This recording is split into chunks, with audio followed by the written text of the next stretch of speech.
Yo, I'll admit right now that I got no flow, but this one takes a minute to give some background. Just give me a second, yo, alright?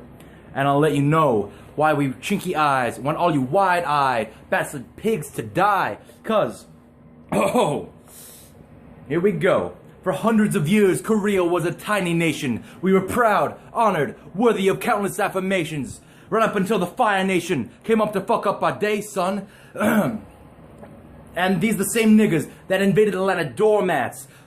In the show, they represent those crazy Bushido Japs, alright? Medieval Korea, not a single standing army. 'Twas a golden age of peace doth upon thee. That is, until the samurai came by, the thousands for weeks, and raped, and slaughtered, and pillaged as we weep. But we swore not to kill, rather die than take lives. The land smelled of death it reeked, until the rivers ran crimson with blood, too much, and the great emperor finally said, enough. So he called all the monks down, cause he couldn't stand it anymore. Let's save our homes, what greater cause can we die for? So the army of monks assembled, outmanned and outgunned. But that made no matter, son, because here's the thing. The unarmed black belt taking on dudes with katanas and steel, charging into a hailstorm of arrows without armor or shields. 300's got nothing on us. It was 100 to 1, and we motherfucking won, and we spared all their lives, son. So long as we promised that their war days were done. This is the same nation America calls evil's hive. Let me tell ya, almost everything about the North is a lie. First we saw the states as liberators after Hiroshima and Nagasaki. Then we saw the truth, just another enslaving imperialist jockey. In the 50s, Kim Il-sung refused to bow down to the dogma of what's the money, thought y'all were clowns. Syngman Rhee ran the most corrupt government in Asia, see? So we fled to the north from the south, as fast as our feet can take you, B. Alright? Once we organized, we tried to wrest a home from the west. And then the North invaded the South, and you know the rest. The US came with the guns, which were the best.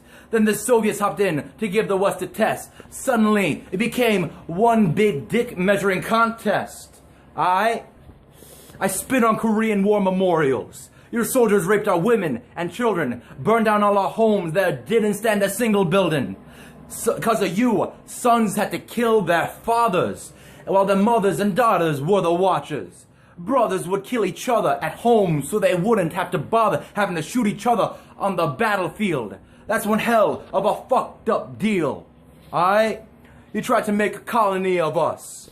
You built a mile wide stretch that divides us. We still had family on the other side when you went that between us. Alright?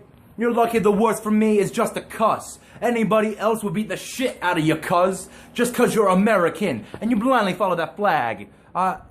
You know how many millions of innocents died in the bombing of Baghdad? Jesus, Operation Desert Storm, both the illegal wars. While the Aussies were making war with emus and boars. Yeah, you know how many, were those 3,000 lives worth millions under the mud? Because the Middle East has definitely paid you back in blood. I've seen videos of 15-year-old girls giving birth, getting stabbed. Is that what your motherfucking cheap oil is worth? Because they thought it was a bomb, but they were wrong. Hell, y'all make 9/11 look like a walk in the park. Over there, it's 9/11 every night after dark. What up, son? Come on, Mac. Tell me I haven't stepped up my game.